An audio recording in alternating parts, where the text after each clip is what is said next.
I have here this lovely little gel mold, and I'm going to seal the ends of this mold with just regular old masking tape. Mind you, it has been wiped down with ethanol. So we're going to push down just like a Christmas present. We're going to push the ends down and push to make sure that when we pour our agarose in here, that it doesn't leak. And we'll do the same thing to the other end. So that should do it. Now, a lot of people put their comb in after they pour their gel, but frankly, I've never seen any difference. I've never seen, for me, any bubbling around the teeth of this comb. So I just usually put the comb in immediately. Now, we're going to make the regular agarose gel. So let's just going to move this out of the way for a minute. And I have here in this little weigh boat about 0.32 grams of regular agarose. You can't really see it. It's very pale, and there's not a lot of it because I'm making a 0.8% regular agarose gel.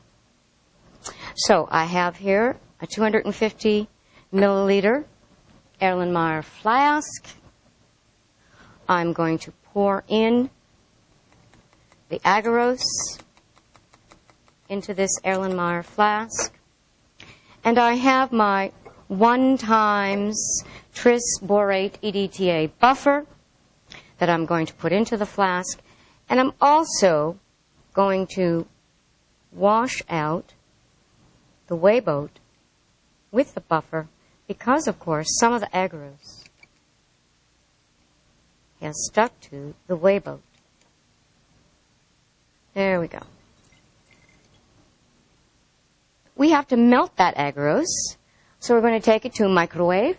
We're going to microwave it on high for about 40 seconds till it boils, and then we're going to come back and pour the gel. Okay, so we've melted the agarose in the microwave, let it come to a boil, and now we're going to let it cool down, and we're going to put a magnetic stir bar that's been sterilized into this flask, and then we're going to turn the stir plate onto its lowest, lowest setting, and it takes 2 or 3 minutes for that to cool down. And while it's cooling down, we're going to set the pipette. We're going to put in 64 microliters of loading dye. So, nice and easy, pre-wet. And it's cool enough, still very warm to the touch. We don't want it to solidify in the flask. And there's the 64 microliters of the dye that will help us visualize the bands of DNA. Now that looks evenly dispersed, that dye. So we're going to take a couple of large magnetic stir bars to anchor the small one that's inside. And now we're going to slowly pour this agarose gel into the mold. And that'll take 20 or 30 minutes to set. So this 0.8% regular agarose gel took 20 or 30 minutes to set or harden.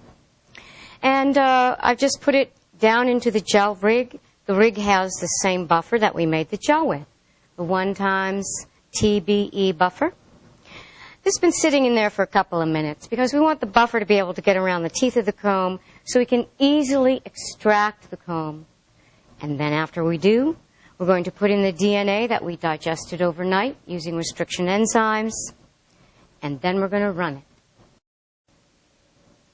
Make sure that you're anchoring, holding down the mold. We're going to take this comb out. This is our DNA standard, or ladder, and I'm putting in 10 microliters of ladder. Here we go. There's the well.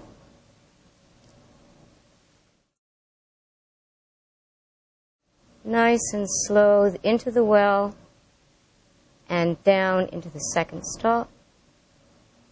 There. And release the micropipette plunger. And now we're going to get a fresh tip for every sample. This DNA was digested with only one enzyme. So we know where this enzyme cleaves the DNA. This enzyme is PST1.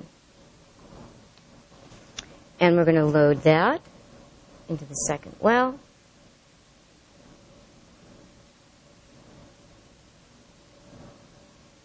Slowly. There we go. Excellent.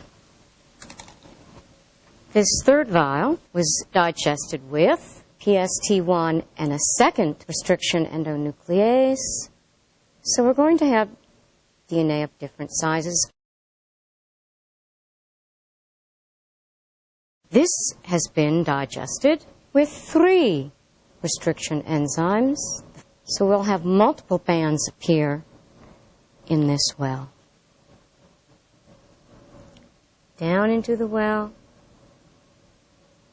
And voila. We're ready to put the leads on. Black to black and red to red. This end is the negative end, and this is the red is the positive end. I want to make sure that we do the same in the front. Connect those leads.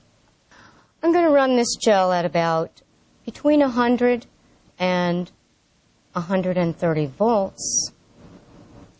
And when I've set the voltage, I'm going to hit the run button. And there we go.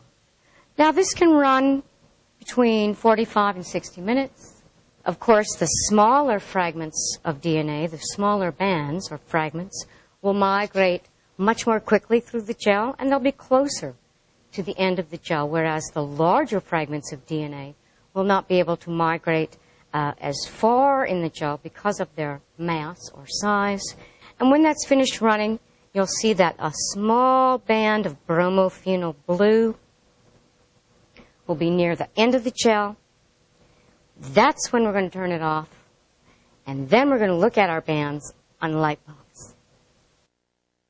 So we have run this 0.8% agarose gel at 130 volts for 45 minutes. And we turned it off, and we stained this with a small amount of dye for 20 minutes. And then we destained it, rinsed it in ultra-pure water for another 20 minutes. And you can see now we're going to look on the light box. Slide this right off onto the light box so that we can look at the bands. And you can see here was our DNA ladder, the standards of known sizes. And look at the banding patterns that we have with these different enzymes, the banding patterns of DNA. So we can now tell the sizes, the unknown sizes of DNA by comparing to the standards. And this is very helpful to have, very important information to help characterize any novel DNA that we may be examining.